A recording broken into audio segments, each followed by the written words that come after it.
What have you been reading lately?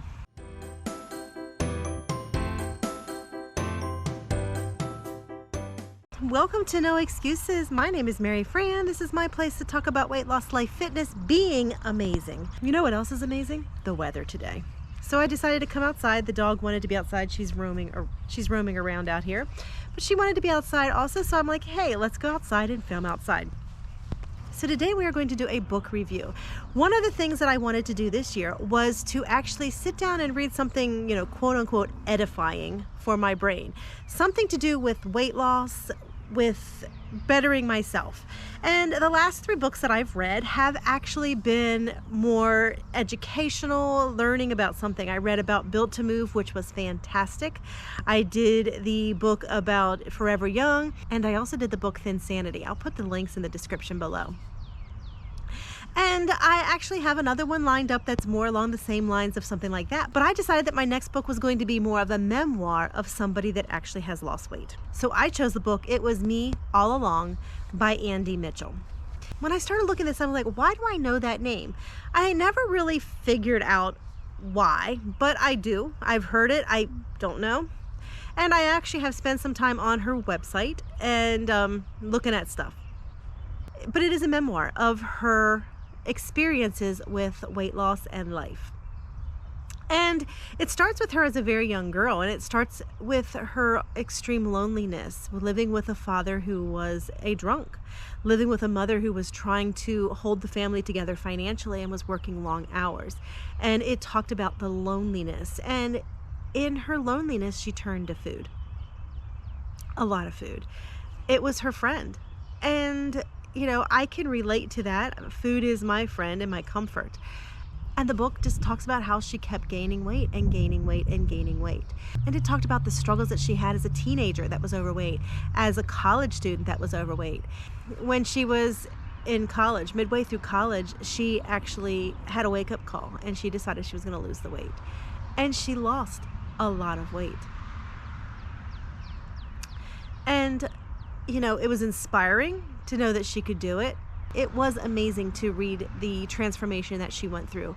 It was neat to see her mind thoughts and her processes of what she was doing and how she was doing it, and to talk about the fears. A lot of people don't talk about the fears. Yes, you're losing the weight. Yes, you lost the weight, but there is something that is missing because that was your life and your life is upended. And she actually discusses that quite a bit, with that life being upended, with everything that changed and what was happening. And I thought that was actually really good. Now, for me, it really made me sit back again and think about it because, her weight, she could actually pinpoint where her weight came from. And I don't mean it came from Oreos or donuts or whatever. I mean, what caused her to start eating. So the book was very inspirational in that thing. And it actually even followed her along for the first couple years after she lost the weight to actually talk about some of the issues that happened in her head from this. Because, when you're so tightly using food as a comfort, as an addiction, as your friend, as whatever, when you take that away, it leaves a hole. And she actually discusses that, which I thought was really, really neat. So this author actually could pinpoint what caused her to be overweight. She knew exactly. She was able to say, I do it because my childhood was lonely because of this, and that. She was able to pinpoint exactly what caused her to eat and why she was eating.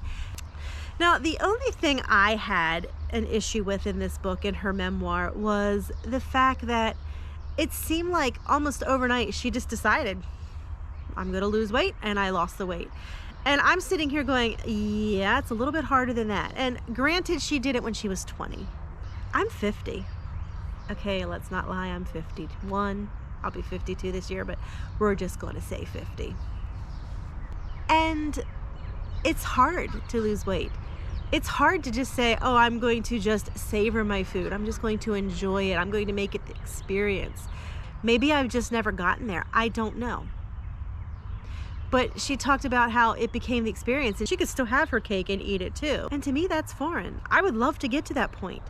But in all of my years of doing this weight loss journey, I've never gotten there.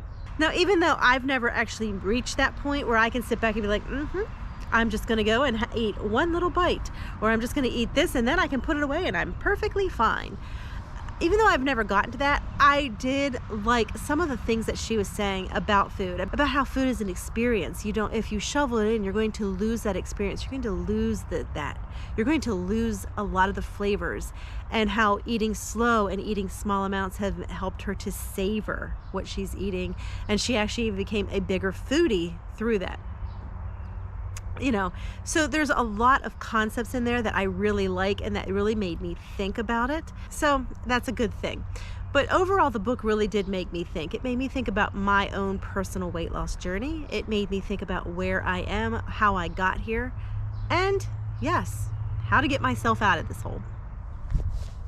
So I would actually really recommend this book to anyone because, can we ever not have enough inspiration in our lives for this journey? That's part of this journey, is inspiring ourselves day in, day out when this journey gets long and difficult. So yeah, that was my book. I actually have another one lined up, so I may actually get 2 books in this month. We shall see. And we'll go with it. But in the meantime, no excuses.